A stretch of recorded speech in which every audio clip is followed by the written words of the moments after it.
Halo, assalamualaikum. Saya sendiri baru tahu kalau ini sudah tersedia ya, Infinix Xpad Bluetooth Keyboard buat tablet Infinix ini. Jadi langsung beli dan kita bahas di video kali ini. Jadi akan ada 3 produk, yang mana yang 2 sudah jadi daily driver saya untuk kalau lagi olahraga, nonton pakai tablet, earphone-nya pakai yang ini. Nah, yang ketiga mungkin harus dicoba dulu apakah bisa dipakai buat ngetik kerja dan seterusnya. Ya, yang jelas selama ini saya ini pakai Xpad ini tanpa case ya, jadi rada gimana gitu. Rada takut gores lah, kemudian tuh feels-nya tuh kayak HP digedein banget. Walaupun sebetulnya HP digedein itu adalah sebuah blessing in disguise. Karena saya kan dapat langganan gratis Prime Video Mobile dari Telkomsel, dari paket data saya. Itu di iPad nggak bisa. Dia katanya non-eligible ya si device-nya, harus di handphone. Nah, di Infinix Xpad ini bisa ternyata dan malah lebih enak buat nontonnya ya. Layarnya lebih besar. Kebetulan kan kemarin juga saya dikirim sebuah TWS earphone. Bukan TWS, ini OWS dari Infinix namanya Z-Loop 3 yang ada kolaborasi sama game Mobile Legends Bang Bang. Iya, ini adalah OS pertamanya Infinix yang menurut saya suaranya sudah fokus, jadi bisa diandalkan buat nonton film, dengerin podcast, dengerin kajian juga, atau mungkin beberapa teman masih suka dengerin musik, bisa sih menurut saya kalau mau pakai OS seperti ini. Tentunya ini dipakai buat sambil berkegiatan lain, biar tetap punya awareness terhadap keadaan sekitar ya. Kalau kamu nyari suara fokus, detail, tentunya saya bakal nyaranin tetap pakai TWS yang in-ear seperti biasa. Jadi harusnya bisa dipakai nge-gym atau kerja di kantoran atau pas commuting, pas lagi di kendaraan umum biar tetap bisa mantau sekitar. Bisa buat maraton series penggunaannya mah, bisa buat nonton podcast, termasuk buat gaming juga. Dan sudah saya uji, bass shaker-nya aman, jadi muncul suara bassnya ya, nggak senyap di sini dengan kualitas driver yang teruji, tanpa rattle, tanpa burst, dan virtualisasi 8 arah juga akurat. Saya sudah coba main game di sini dan mantap sih sejauh ini. Jarak juga hadir dan stagingnya berasa lega. Nah, yang bikin saya surprise adalah kualitas perekaman mikrofonnya yang bisa meredam noise cukup deep dan gainnya tinggi. Detailnya juga cakep, agak gaung aja ya sedikit memang karakter suaranya. Tapi buat level 300 ribuan kayak Z-Loop 3 ini udah kece. Padahal dia cuma punya mikrofon 2x1 MEMS mikrofon. Jadi di kiri satu, di kanan satu, dan kira-kira sampel suaranya seperti ini. Ya, ini contoh perekaman audio dengan OWS-nya Infinix Z-Loop 3 MLBB version. Diganggu suaranya dengan angin dari kiri dan di kanan ada sebuah video cafe noise yang saya simulasikan buat noise-nya ya. Kira-kira seperti ini kalau direkam dari smartphone, noise-nya harusnya lebih kencang lagi kedengeran dibandingkan dari OS ini. Dan saya akan berhenti bicara dulu setelah ini. Oke, gimana barusan noise-nya? Teredamkah, hilangkah, atau turun saja, atau tetap tinggi? Kemudian saya akan segera matikan noise-nya. Terakhir saya pause videonya juga dan pelan-pelan suaranya disimak terus ya. Apakah detailnya segini cukup, gain-nya cukup tinggi juga, dan jernih nggak?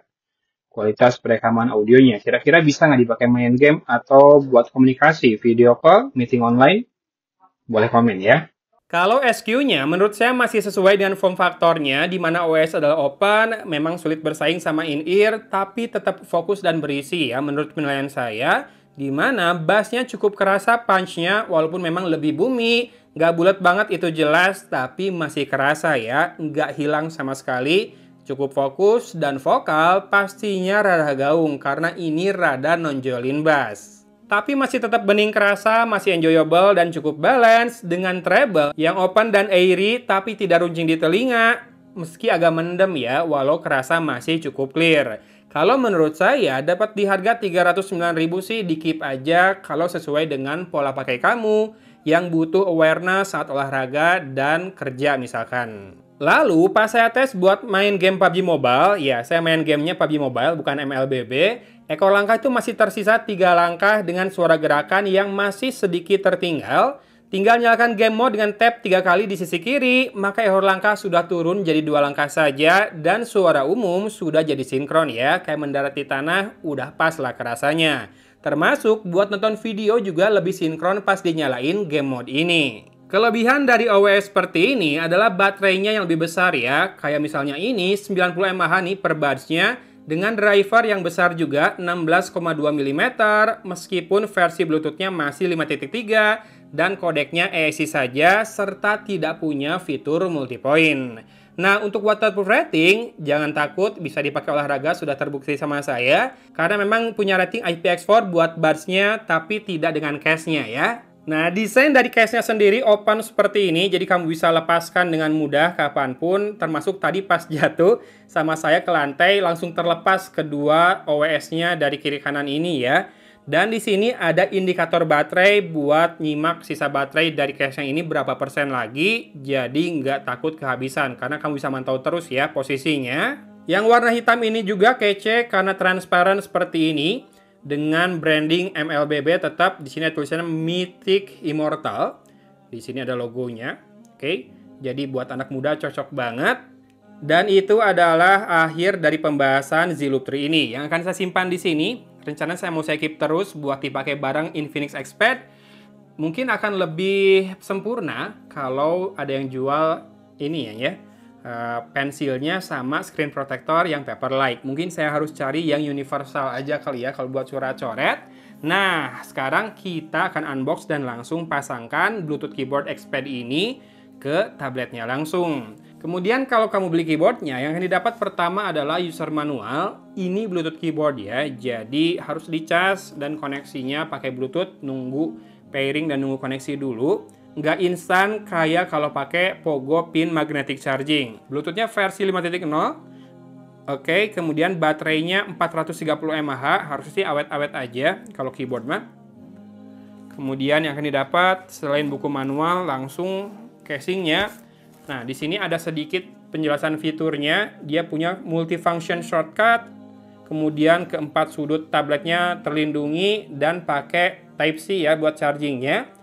Begitu ditutup lidnya maka akan hibernate, kemudian bisa dibuka dengan sudut 130 derajat, thin and portable, plain leather feel, dan extra long standby. Sisanya bisa dibaca juga untuk speknya. Nah, sekarang kita langsung lihat. Ini si Infinix Exped ini buat dipakai main game PUBG masih kuat kok, masih ngangkat ya. Helio G99 dapat di Balance Ultra atau HD High. Oh, di sini ternyata dia lipatannya ya. Tuh, seperti ini. Dan tertahan di cekungan yang ada di atas tombol deretan angka di keyboardnya. Ada cekungan, magnetik pula, menempel, jadi si sudutnya akan tertahan seperti ini, akan stabil ya. Di sini ada port Type-C, kemudian ada switch yang 3 ini, 3 step. Di sini ada lampu indikator juga, cukup tipis dan key travelnya ada. Kerasa ini kayak, yes, udah kayak tombol atau keypad di laptop. Ya laptopnya nggak yang mahal-mahal banget juga ya. Tapi di harga 599.000 udah dapat yang ori dari brandnya langsung, bukan yang universal atau bukan buatan dari brand aksesoris. Menurut saya udah hal yang menarik nih Infinix. Tadinya saya pikir Infinix nggak jual aksesorisnya apa-apa, tapi kalau tersedia Bluetooth keyboard seperti ini, jadi dibikin lebih menarik gitu ya. Walaupun harus beli terpisah, iya, karena bisa dipakai buat gantiin laptop, di mana saya masih percaya kalau satu rumah itu harus punya satu tablet. Entah itu buat gantiin TV, misalkan pas berebutan sama anak, lagi ada pertandingan bola, anak masih mau nonton, atau kebalikannya, TV khusus buat bola, anak di tablet aja, bisa didiskusikan itu mah ya, di masing-masing keluarga. Atau enggak buat gantiin laptop sekitar beberapa menit, misalkan ketika tiba-tiba mati lampu, dan harus selesaiin kerjaan dan kirim melalui email. Atau juga buat game konsol yang ringan-ringan ya. Jadi kayak game yang board games ya, buat main rame-rame sama anggota keluarga lain. Dan ini buat level harganya sudah sangat worth it. Kenapa? Karena Helio G99 di sebuah tablet itu khusus deh, asli kenceng ya. Apalagi ini UI-nya pakai stop. buat nonton Prime Video juga ada series yang saya ikutin sekarang buat nemenin treadmill, udah enak layarnya selama dipakainya di dalam ruangan malah ya. Ya, mungkin salah satu kekurangannya adalah tidak ada auto brightness. Brightness levelnya tuh, tidak bisa di set auto ya.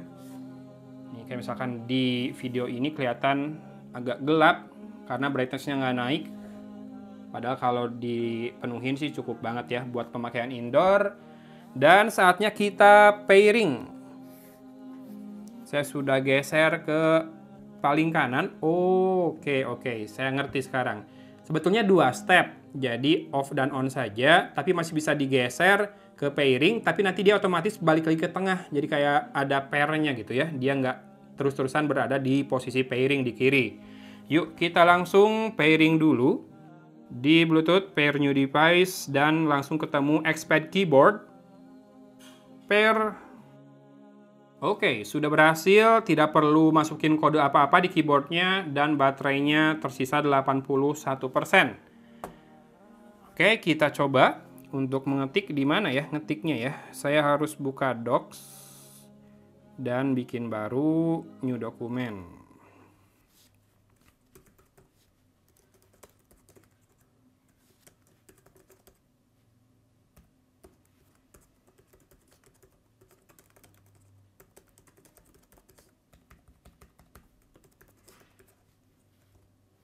Ya, untuk pengetikan perlu penyesuaian karena size-nya pasti lebih kecil kan dibandingkan keyboard yang biasa saya pakai yang full size, termasuk nih tombol arahnya yang up and down dibagi 2, height-nya setengahnya saja 50%.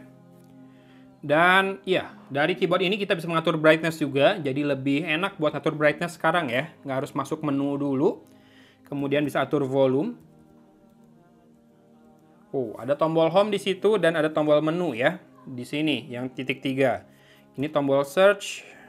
Yes, untuk pengetikan sekali lagi penyesuaiannya hanya masalah layout yang lebih sempit, lebih kecil dibandingkan keyboard saya yang biasa pakai mechanical, tapi key travelnya ada banget.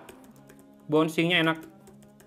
Tidak clicky memang, tapi masih ada key travel dan tactile, masih lumayan tactile. Tidak clicky tapi ya. Jadi cukup hening suaranya.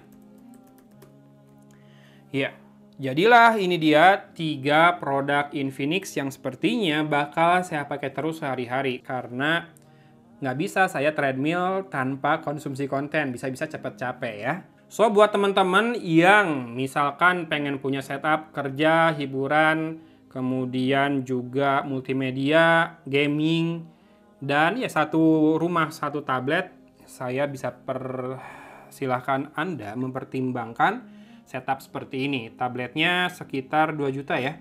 Apa bisa lebih murah mungkin dengan diskon. Kemudian keyboard case-nya 599.000. Kemarin saya pakai diskon jadi 520.000. Ada juga yang jual 549.000 tanpa atau sebelum diskon.